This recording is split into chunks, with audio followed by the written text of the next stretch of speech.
President Volodymyr Zelensky has now angrily said he's ready to organize an election. Ukraine has been without presidential election for years. Zelensky's mandate has long expired.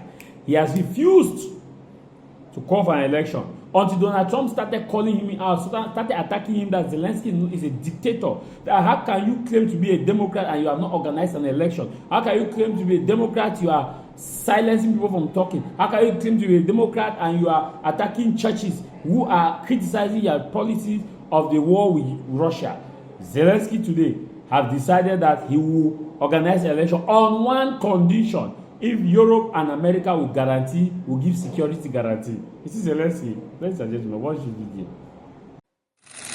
In Italy, Volodymyr Zelensky continued to rally support among European leaders Tuesday, meeting with Italian Prime Minister Giorgia Meloni. After their visit, he said that elections could be held in Ukraine within the next 3 months if the U.S. and European allies provided security guarantees. Look, I'm ready for the elections. Not only that, but now I'm asking the United States to help me, possibly together with our European colleagues, to ensure security for the elections. Then, in the next 60 to 90 days, Ukraine will be ready to hold elections.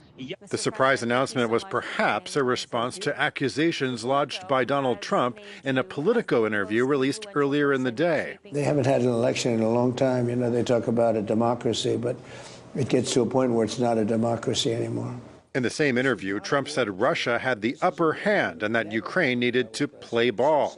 On Monday, Zelensky met in London with leaders from the UK, France, and Germany as he faces growing pressure from Trump to accept a U.S. proposal widely seen as one that favors Russia. European allies have expressed support for a deal that's good for Ukraine. It must deter Russia, not give them simply a platform to come again, and it must be acceptable to Ukraine. For Zelensky, holding elections could also be a way to get Trump to reopen peace negotiations instead of continuing to press Ukraine to cede territory to Russia, something Zelensky has flatly ruled out.